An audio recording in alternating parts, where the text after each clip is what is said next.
అద్భుతమైన పుస్తకం అసలు నాడీ వ్యవస్థ అంటే ఏంటి? మన బాడీలో ఇది ఏం చేస్తుంది?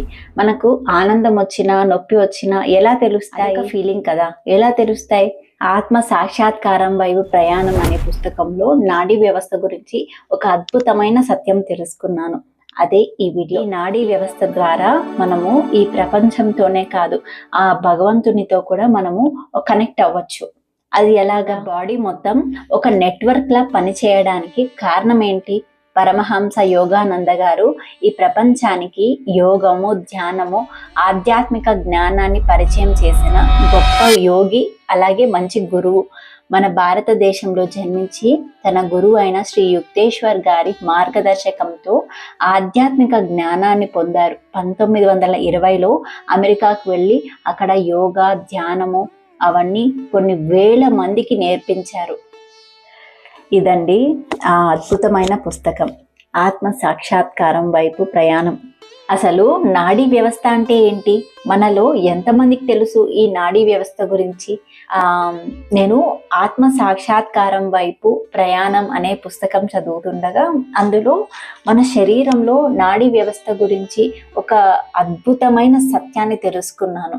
ప్రతి ఒక్కరూ మనలో ఉన్న దైవత్వాన్ని మనం గుర్తించాలి అనేదే ఆయన సందేశం. ఈ నాడీ వ్యవస్థ మనల్ని భగవంతుడితో ఎలా కనెక్ట్ అయ్యేలా చేస్తుంది? కొంచెం డెప్త్ గా ఆలోచిద్దాం. మన శరీరము ఒక అద్భుతమైన దేవాలయం అంటారు. ఈ దేవాలయంలో ప్రతి భాగం ఒక దైవ శక్తిని ప్రతిబింబిస్తుంది. అందులో ముఖ్యమైనది నాడీ వ్యవస్థ. మనం అనుభవిస్తున్నది, మనం చూస్తున్నది, మనం వినేది ఈ నాడీ వ్యవస్థ ద్వారానే మనలోకి ప్రవేశిస్తుంది.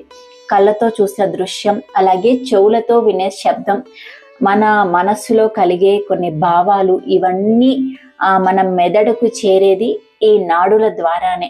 ఆధ్యాత్మికంగా చూస్తే మన శరీరంలో 72,000 నాడులు ఉన్నాయని మన యోగ శాస్త్రం చెబుతోంది. అందులో ముఖ్యమైనవి ఇడ, పింగళ, సుషుమ్నా నాడులు. ఇవి మన ప్రాణశక్తిని మేల్కొల్పి మన మనస్సుని ఉన్నత స్థితికి తీసుకెళ్తాయి. మన మనసు ప్రశాంతంగా ఉన్నప్పుడు, ధ్యానం చేస్తున్నప్పుడు, భక్తితో ప్రార్థిస్తున్నప్పుడు మన నాడులు స్వాంతన చెందుతాయి. ఇడ, పింగళ, సుషుమ్నా నాడులు అంటే ఇది ఎక్కడో విన్నట్టు అనిపిస్తోంది కదా.